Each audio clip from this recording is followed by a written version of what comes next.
Hi, welcome to the Ellis Talker Show. I'm DV LeBron. Today, my very special guest is Miss Monica Sanford, who helps with VA claims. She is a doctor in nursing practice. How you doing, ma'am? Good. Thank you for having me. This is So, amazing. thank you. I apologize for the tech issues we were having. StreamYard was not cooperating.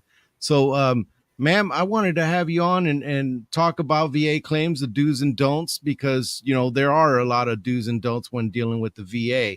But Yeah, first, definitely. I'd like for you to introduce yourself to my audience. Cool. I am Monica Sanford. I am a doctor of nursing practice. I'm acute care nurse practitioner. I've done cardiology and inpatient, hospitalist, critical care for altogether about 25 years. and and then I'm also a VA disability claims provider. So anything I talk about today is literally from a provider standpoint. I don't have anything to do with the ratings except how well I can chart type thing. But anything, I've been married to a Marine for almost 35 years. So Oh yeah, that's a lot of creds right there because married to a jarhead, that's special. But tell yeah, him I said hello and thank him for his service. will do. That You too. Thank you for that your is service. As you were appreciated. saying, you were his Uber. I was his Uber. I was definitely his Uber. So you do the claims examinations for them, and like do you cover just about everything when they come in? Like if they what kind of claims are you rating them for or working on that for? Yeah, I see everything from, somebody will come in, a veteran will come in with either one claim, or I have somebody on my schedule for Monday that has 19 claims. So I'm going to be there quite a while going over every single claim they have. So we see everything and anything. You can claim anything. Just do it. It doesn't matter how long it's been since service, definitely put the claim in. If you get denied, appeal it.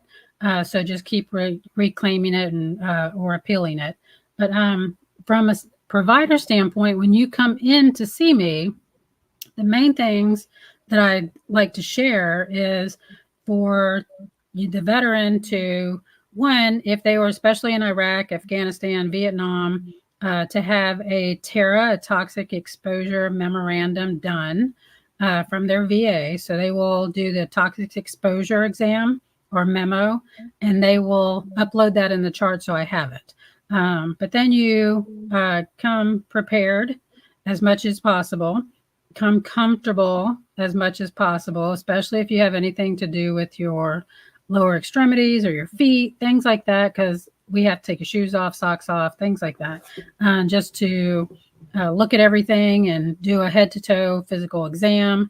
But the main things I want to let people know is I, again, don't have anything to do with the ratings, but I can't do any treatments. I have a lot of veterans ask me for certain kind of treatments while they're there, either medication changes or whatever. And we just can't do that. It is we are there to do a head to toe exam and questionnaire for your interview. But how the interview starts is going to be as soon as you sit down, we're going to go over your deployments. Your MOS is huge importance. So I want to know every single thing about your MOS. And then we just go from there, like what your diagnosis was, what your specific diagnosis, if you have one. If you've never had a diagnosis before, that's fine. We'll figure it out. But things like that. So it's literally the onset of whatever you're claiming. When did that start? Yeah, And things like that. what is the the biggest mistake that you see, the most common mistakes that you see when you see veterans that are filing these claims and that are coming to you? I wouldn't call it so much. It's a challenge, definitely. If you come and you have had a lot of either tests or diagnosis or things off base, either in service or out of service, which we've seen both, for whatever reason, if you have them at another location, just have all of those files sent to the VA so we can put them in your chart. Or hand carry them. I have so many veterans hand carry them. Makes my job so much easier because I can either just take a picture and upload it right then to their chart, or at least they'll bring me a copy, and that just helps me fill out their claim so much easier. So if you have, records from other places, be prepared to have them sent to the VA or bring them in. You talked about the rating and or what not rating, that's the Navy term for it, but basically your MOS for Army Marine types, and for Navy it's your rating. You talk about what your job was. You had mentioned that. Why is that important?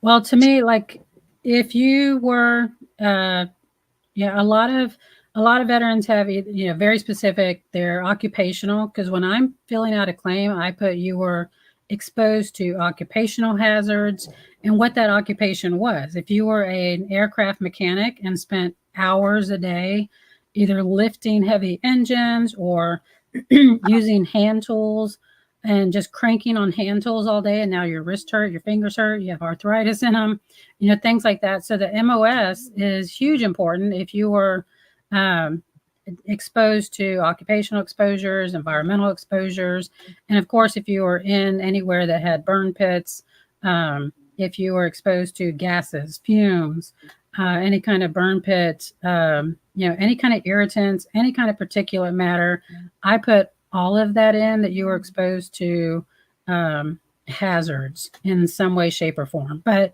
a lot of the even pilots will come in and they didn't realize how much exposure they had to even radiation, being that close, flying up in the sun all day. So I really need to know, if your MOS was something that you literally, if you were an engineer and you were building stuff all day, lifting heavy equipment, which I know a ton of service members are always lifting heavy things, and always, their packs and their gear and all kinds of stuff. I want to hear all of that. And that's what I tell my veteran is, I want to know if you're claiming neck, back, shoulders, whatever it is, I want to hear about your worst day possible. I don't want, that is not, my room is not where you go in and suck it up type thing. It is, I want you to go in and tell me your worst day living with whatever you're claiming. I want to hear it all. Do you see a lot of that where the veteran doesn't, like, they suck it up, or they don't talk about that? Or 100%. Yeah, they don't want to talk. I've had veterans tell me they were afraid to go in, or they didn't want to go in because and do the claim because they were afraid that they would be taking money from somebody else, and they didn't want to. They're like, people, there are veterans out there that have a lot worse than me. They need the money, so everybody's going to get their pay. So you getting a pay doesn't keep somebody else from getting paid. So, but yeah, they will come in and still be kind of stoic, and I'll have to drag it out of them. And I'm just literally going, I need you to tell me everything right now today so I can put it on here. But they don't want to seem weak, or, they don't want to seem like that it bothered them. That sucks, because there's a lot of, they've been exposed to things, and they have to talk about those things. They have to, it's part of the claims. Now, how important is it for them to tell you how it is they're treating their ailment? Yeah, I'm so glad you said that, because the VA is very, I will submit a claim and then they'll send it back to me and say something to the effect of, well, if it was so bad, why didn't they seek care after they got out of the military? If they don't have any records in the military while they were in service, we can tell, we can look back and see that why they didn't claim something. A lot of veterans don't claim because they are afraid they will lose flight status or hazard pay, or any kind of status that they're on, deployment status, anything like that. They don't claim stuff because they're afraid they're going to lose their job or their pay or their status.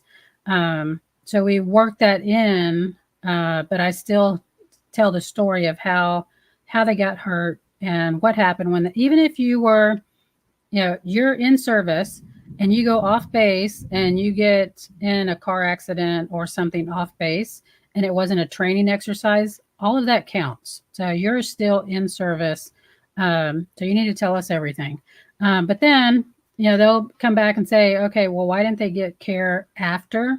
And a lot of it, have an answer prepared for that, meaning it was because you weren't around.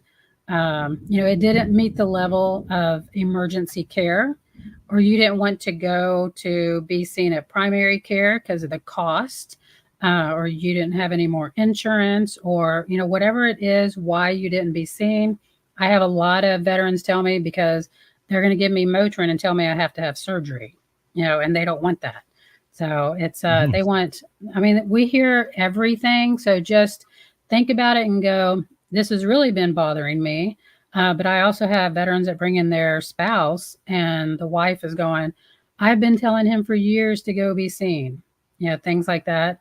And that is a lay statement. Have your spouse, have your buddy, have anybody write a lay statement, say she's been claiming this or complaining about this for however long.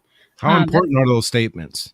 100% important. I put it in all of anybody that brings me one, I put it in my documentation, put it in my submission, because that just gives me more evidence to build my diagnosis. But so how it's going to go is we're going to ask you, when was the onset of whatever you're claiming, the diagnosis? Do you actually have a diagnosis? And a lot don't. They've never been diagnosed with something. So I may be diagnosing you right there and saying they meet the criteria for this. Um, so, do you have a diagnosis? When did it start? When were you seen? Were you given anything in service or out of service, meaning physical therapy, medication? Did they tell you need surgery, or did you have surgery? Things like that. But if it was during service and you went to be seen at a clinic and had um, you were on light duty, something to that effect, that is huge important to us. So that is, everybody says the nexus letters and the nexus. We're just trying to build a pattern that shows this was the injury or this was the original claim. And sometimes people were in war somewhere. People were they were deployed places that you don't have a clinic. You can't just go, if you're out in the field in Iraq, go to a clinic and they're like writing notes and taking x-rays and all that kind of stuff. They Yeah. just don't have the documentation. So that's where the stories are huge, and buddy letters, things like that. Which records did you find are most effective? Like, if let's say that the veteran was getting treatment, and Yep. what is the difference between they're getting treatment through VHA or they're getting treatment through a private provider? Do you see that the notes are better or more thorough for one side or the other, or it doesn't really matter from what you've seen? I've seen both. Some are very thorough on one and not on the other. Some are, however, if it's documented, a date, a time, a chief complaint, if you go in there and say, my knee, my shoulder, my lower back, whatever, and there is, I would push veterans to ask for imaging, meaning x-rays at the very least. And especially young men and women right now, young veterans, just getting out, get the x-rays and stuff before you get out if you can. But then, because you don't know how you're going to feel in 5 years, 10 years, and it goes by fast, as we all know. But 5, 10 years from now, when you're older and you're going, you know what, that injury really did kind of mess me up, and you can appeal or you can reapply or so. But the main thing I would request, and I can request thing when I'm documenting, and if I don't have an x-ray, I recommend x-rays. I always put on my notes, as me, the provider, I recommend x-rays to look for either degenerative disease, arthritis disease, an old fracture, anything like that. So I can recommend them. It is up to the VA if they send the veteran to get that x-ray.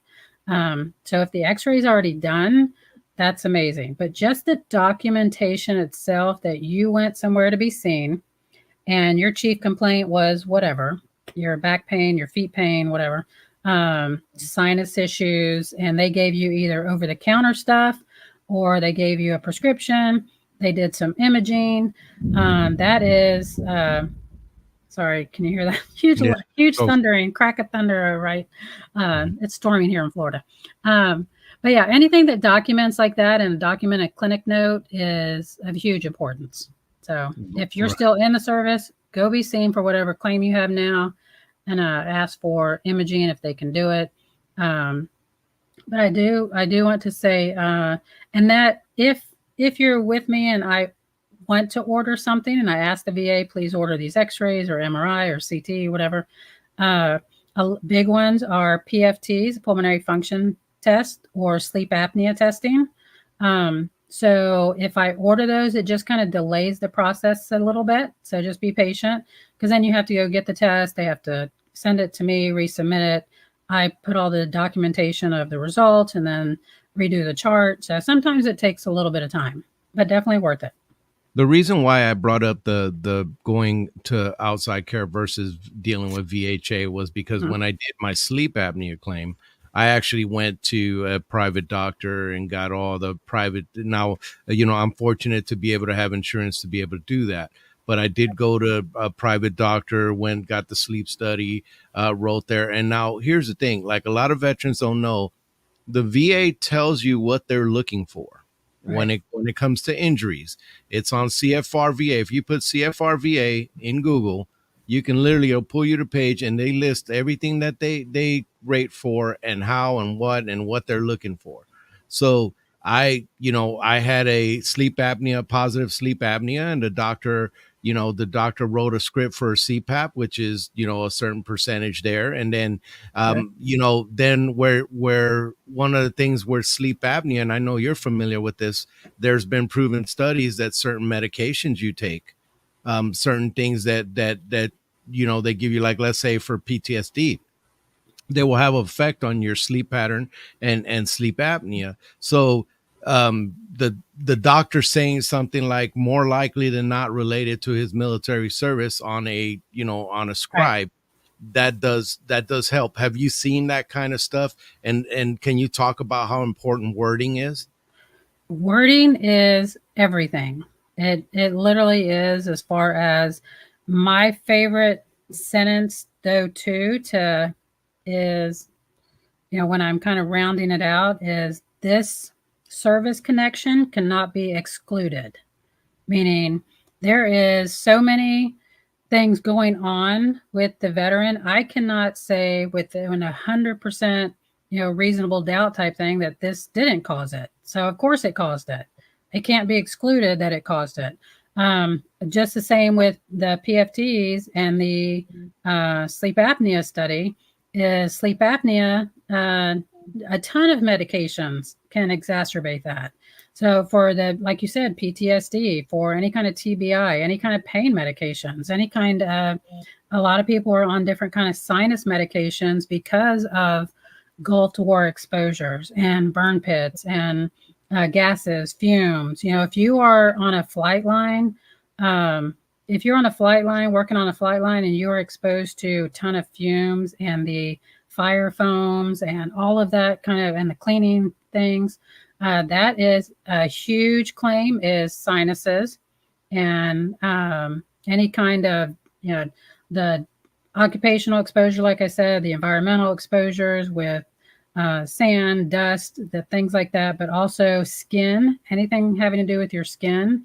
And why I'm saying that, there are certain medications that people are on for sinuses, for skin things, that can have an effect on your sleep. So, we have to put that in there.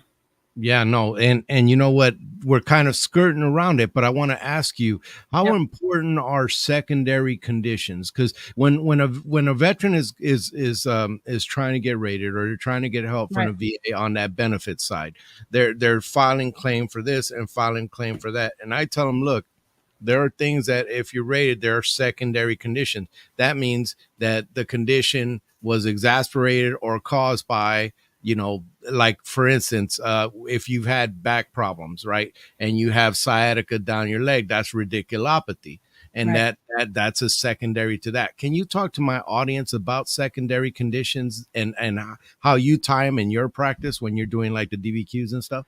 Yeah, just like you said, it's that they hopefully, best case scenario is we have some kind of documentation that you went to be seen for your back issues and had some kind of imaging for your, either a clinic visit that said, I hurt this while I was on some kind of training exercise, or I was out doing physical fitness trainings or whatever. And now I had lower back pain, went to be seen. They gave me Flexeril and Motrin, which they give everybody. And did, yeah. And did at some point, hopefully they said, here's your Flexeril, here's your Motrin, you're off, light duty for 2 weeks or whatever. And they did some imaging, hopefully. That right there tells me one date and time. And then the next thing that happens from that is either, like you said, the radiculopathy, any kind of, I also, if there is a, one knee hurt and then all of a sudden the other knee starts hurting from overcompensation, I 100% put that. So you can tie the two together and make it, not make it, it is related. So one condition can definitely cause another condition. You can definitely have more than one condition at a time. But hopefully it is documented in a way that this one started first and this one came secondary. So, and that's how you kind of tie them together. That's how I tie them together. It's a, kind of a documentation thing. And the studies that we pull are based on secondary, that this one was caused by, when I pull documentation, it's usually from scholarly journals, and they're all from NIH or some kind of scholarly journal, orthopedic journals, neurology journals, things like that show this can definitely cause this, or it cannot be excluded that it was caused by that. So the thing, even going into all that, I want to stress to any veteran out there, if they do not think that their provider is listening to them, make them listen. Tell them to slow down, make them listen, or say, I want another an appointment because this one was 10 minutes. My appointments, I will take up to an hour with each vet. Easy. And sometimes more than that. The one on Monday where I have like 19 claims or whatever the veterans coming in with, it's going to be, I requested a 3-hour time slot. So I take all kinds of time. That's why I tell you, be comfortable. Hopefully you will be seeing somebody that has, takes the time with you and can connect all these. From what I've seen, and there's been those horror stories where they walk in for a CMP exam and it's like in and out 5 minutes, and that's sad. That's actually when I first went for my first CMP on my back. That's how it went down. Like it was just, and of course things weren't too favorable then, but they ended up being favorable later. But you had mentioned about medical journals and putting that kind of stuff. Can you talk about the importance of that? Well, when we're doing I put them in, even if there's two different, a few different DBQs, but if they're asking for a medical opinion, we have to put, I don't know if let me put it this way. I have seen other providers' notes that they don't go to medical journals. They will just go to some website. I do it with a medical journal that's been studied, that has, different kind of studies in them that show, what the claim is. Anyway, but the using of the journals, I also use those. I used them today charting, and it wasn't for a medical opinion. However, I gave my medical opinion because that just put more weight on the submission that I was putting in. They weren't asking for my medical opinion, but I needed to put that in there to make the entire claim kind of come together. But that also comes down to the story, the time. Again, aircraft mechanic constantly using their hands for small tools and things like that, and now all of a sudden can't use their hands. I go and look for medical journals and put the relation. It's not just their pain and inflammation and this and that. I use all the documentation I can. I use all the journals I can to make that story pop. All you veterans, let me tell you, when I'm talking to a veteran, I don't watch a bunch of movies and stuff. you veterans are my movies. You're my live stories. I listen to the stories and make that story kind of come to life if I can. I love It's that. yeah, it has to be that way to make the whole picture, to make the whole, and make sure your provider is getting the entire picture.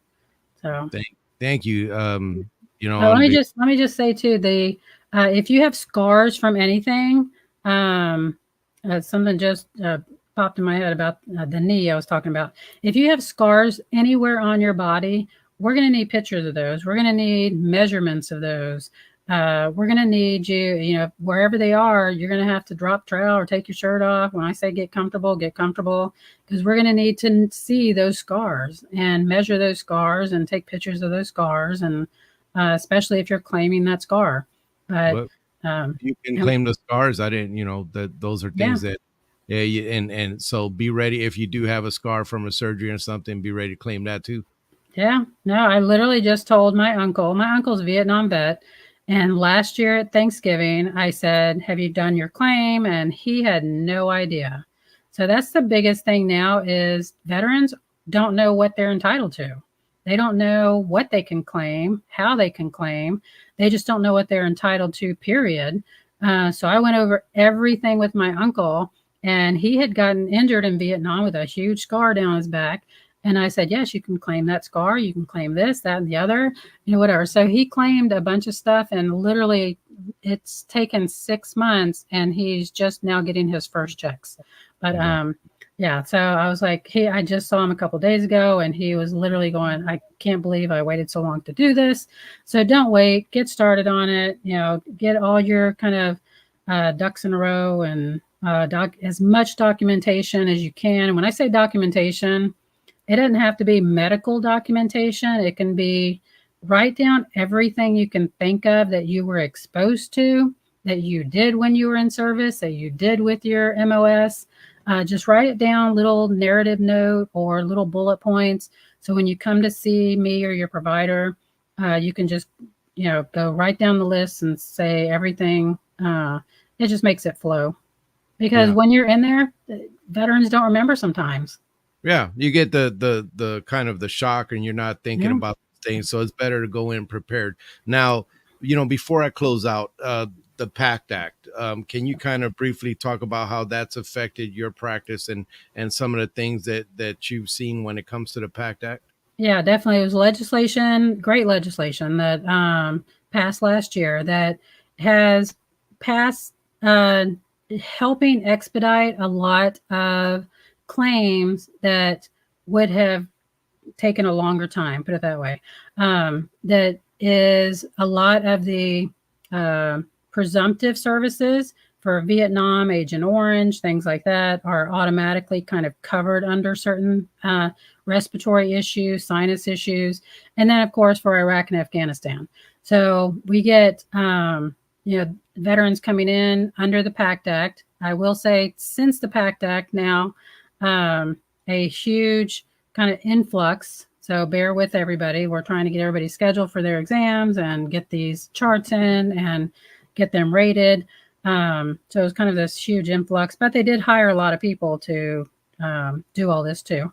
But the PACT Act specifically says if you were exposed to the burn pits, sand, dust, anything while deployed to Iraq and Afghanistan, even vehicle fumes, gases, and this is why the TERA, TERA memorandum is so important.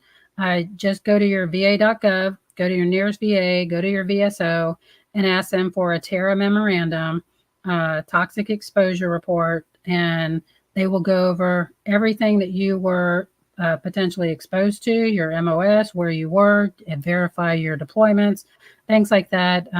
It's just a huge help. But also, I need to say that make sure you also go in telling, when I say your worst day ever, what that looks like on your functional impact, daily functional impact.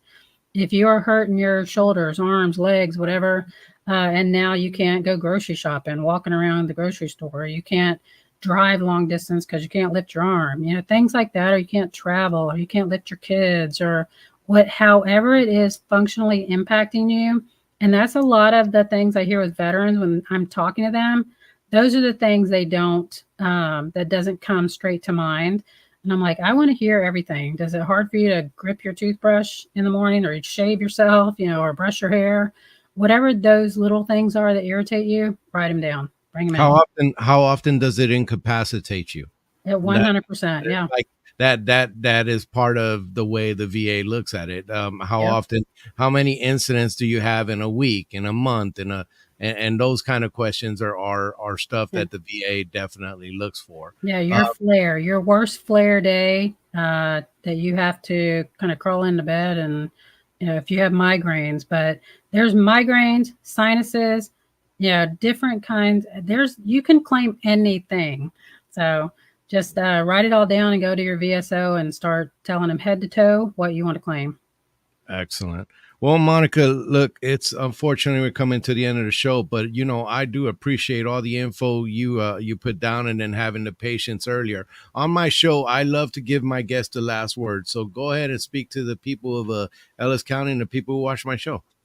Well, thank you for having me on. This was amazing. Anytime I can talk to veterans, I love talking to vets.